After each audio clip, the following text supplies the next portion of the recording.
Welcome back to Griffonomics, where we conduct financial investigations to define the risk before we look at the reward. Today, we're diving into the U.S. military's radical modernization strategy. And we really mean radical. We've got a heavy stack of sources here detailing a just a massive aggressive pivot in defense procurement. It's a fundamental shift in how the nation plans to fight and, well, win future conflicts. The central conflict we need to define for you is immediate and staggering. The U.S. Department of War has initiated a $1 billion process race through the Drone Dominance Program. Right, the DDP. And its goal is to pivot away from those exquisite, high-cost systems. The multi-million-dollar jets and ships. Exactly, and move to mass-produced, attritable, meaning expendable autonomous systems, all with the aim of rebuilding the domestic industrial base and achieving numerical superiority by 2028. That's a huge claim. Now, before we get too deep, you pointed out something interesting in the sources about the terminology. Yeah, we should note that the sources we're pulling from, they repeatedly use the term Department of War, and they refer to Secretary Pete Hegseth as the Secretary of War. Which is, of course, the historical term. It is, and it seems to be a very deliberate choice. It frames this whole strategy as an industrial war for survival, even though we are, of course, talking about the modern Department of Defense. That context is critical, because this whole thing seems less about a new, shiny piece of tech and more about, well, brutal economic calculus. That phrase, process race, it really does summarize the entire mandate. It does. It means the U.S. military has finally had to acknowledge that it's losing what they call the cost curve war. The cost curve, break that down. Well, for decades, the defense industrial complex has budgeted for quality. They built the most complex, exquisite, multi-million-dollar platforms. Think ships, planes, missiles. The best of the best, but you can only afford a few of them. Precisely. Meanwhile, our adversaries collectively have focused on quantity. They're producing millions of cheap, expendable autonomous systems every year. And they can just overwhelm our expensive systems with sheer volume. Right. It's the classic scenario. If you use a $2 million missile to shoot down a $2,000 drone. You win the tactical fight, but you absolutely lose the economic war. So Hegseth's mandate is to flip that. It's an industrial race to rebuild capacity. The U.S. has to pivot from budgeting for that quality to budgeting for quantity. That's the only way they see to maintain superiority in this new era. Okay, let's unpack this mandate for sheer scale.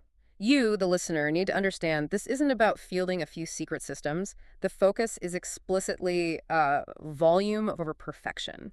And the target for the Drone Dominance Program is just enormous. The DDP is tasked with procuring approximately 340,000 small unmanned aerial systems, or UAS. 340,000. Over just a 2-year period. And they're using that $1 billion in funding that came from what the sources call the Big Beautiful Bill. That procurement timeline seems impossible. It is incredibly aggressive. And that tells you just how serious they are about that 2028 goal for numerical superiority. They aren't easing into this. So what's the schedule look like? Initial production is targeted for 30,000 units by mid-2026. Okay, that's the start. But the goal is to ramp up aggressively to delivering well over 200,000 units by 2027. This kind of timeline forces the entire domestic industrial base, not just the usual defense contractors, to move at a speed it just hasn't seen since the Cold War. So if the goal is 340,000 units, how does this new procurement system, this gauntlet, how does it actually guarantee that speed and scale? It sounds like we're moving from a military shopper to a venture capitalist. That's a perfect way to put it, and that leads directly into how the money is being spent, which is where the financial strategy here really stands out. It's not just a shopping list. No. The $1 billion budget is defined by the department as infrastructure seed money. Infrastructure seed money. So they're investing in the factory floors, the supply chains themselves. Absolutely. The military is creating what it calls a stable demand signal. Think of it this way. Defense work has traditionally been feast or famine. Right, a huge one-off contract. You build a new facility, and then the contract ends and the factory sits empty. Exactly. This new DDP model commits to a guaranteed, predictable schedule of orders over a sustained period. And that stable demand signal, that's what incentivizes private capital, banks, investors, to pour money into building out the manufacturing pipes that are needed. So the Department of War is using its $1 billion to de-risk the private sector investment. It's leveraging commercial money to build capacity far beyond what the original budget could do on its own. That's the essence of the process race. And the methodology for doing it, It's structured through those 4 competitive steps they're calling the gauntlet phases. And this is designed to do what? Weed out the slow movers? Read out the slow movers and the high-cost vendors, all while driving down the price. Take us through that cost compression curve. It looks pretty steep. It's dramatic. The program kicks off in February 2026 with Phase I. They'll procure 30,000 units, and the starting cost threshold is $5,000 per unit. Okay, so that's the entry point. That's the entry. It's about testing who can deliver quality at volume. But by the time they scale up into Phase IV, where they're buying 150,000 units, the cost target has to drop to just $2,300 per unit. That is more than a 50% price reduction built right into the contract. That's ruthless competitive pressure. It is, and what's really strategic here is the deliberate effort to bypass the traditional defense contractors, the primes. The big household names. Right. The department is using, and this is a quote, flexible contracting built for commercial companies. They want to tap into private sector speed and innovation, which the big traditional primes often lack because of all the bureaucracy and overhead. So if the big names are being sidestepped, this must be creating massive opportunities for smaller, more niche component suppliers, the ones who can innovate quickly and cheaply. Precisely. For suppliers of, say, low-cost flight-critical components, analysts are estimating the total addressable market in just the initial phases is about $170 million. Wow. Yeah, and you see companies like Unusual Machines, Inc. or UMC, they're really well positioned because their estimated content is around $500 per drone. This whole thing shows the DDP strategy. Inject capital directly into rebuilding a secure, innovative, and fast domestic supply chain, not just cutting checks to the usual suspects. This industrial and financial pivot, though, it's only possible if the department is also tackling its own internal roadblocks. I mean, you can't ask the private sector to move at Amazon speed if your own bureaucracy is stuck in the 1980s. And that's where the gloves-off strategy comes in. It's a systematic effort to overcome that inherent instinctive risk aversion that has historically plagued military procurement, made it so slow and so expensive. And the key mechanism for this, based on our sources, is the radical delegation of authority. That's probably the most profound change. They are systematically stripping procurement and operational authority away from the department's bureaucracy and giving it directly to unit commanders and warfighters on the ground. So it's like Secretary Hegseth is the CEO, and he's realized that headquarters is too slow. Yeah, so he gives the regional managers, the unit commanders, the corporate credit card, and tells them to buy what they need to get the mission done right now. Okay, so if you strip away that centralized oversight, what's the risk? I mean, are you opening the door to wasteful spending or people buying unproven tech? And that's the high-level execution risk financial analysts are tracking. The trade-off for speed is definitely reduced oversight. But to mitigate this, they built a controlled purchasing environment, the Blue List website. The Blue List, tell us about that. It sounds like the military built its own Amazon. That's essentially what it is. This platform, it's run by the Defense Contract Management Agency, and it acts as a vetted Amazon-style marketplace. So those newly empowered unit commanders can just log on and shop. Pretty much. They can rapidly acquire trusted, American-made drone components and systems. The key is that word vetted. Everything on the Blue List has already met baseline security and performance standards. The goal is delivery speeds as fast as Amazon delivers consumer goods. Which would transform a process that used to take months or years into days. Into a trusted, rapid pipeline. And that speed is translating directly into innovation timelines. Our sources indicate the time from concept to prototype has shrunk from the traditional 6 years. 6 years, from an idea to a working model. Right. The time it takes to staff, fund, and certify a new project. That's shrunk down to an average of just 18 months. It's a monumental compression. And how is that even possible? It's only possible because they're removing these massive financial and testing barriers for the innovators. For example, the Air Force is hosting something called the Autonomy Proving Ground. So instead of a small business having to raise millions to test their products, this program lets them test new software like, say, alternative navigation to resist GPS jamming in government-funded fly-offs. It removes that major financial barrier to entry. It lets the best ideas fail fast or scale even faster.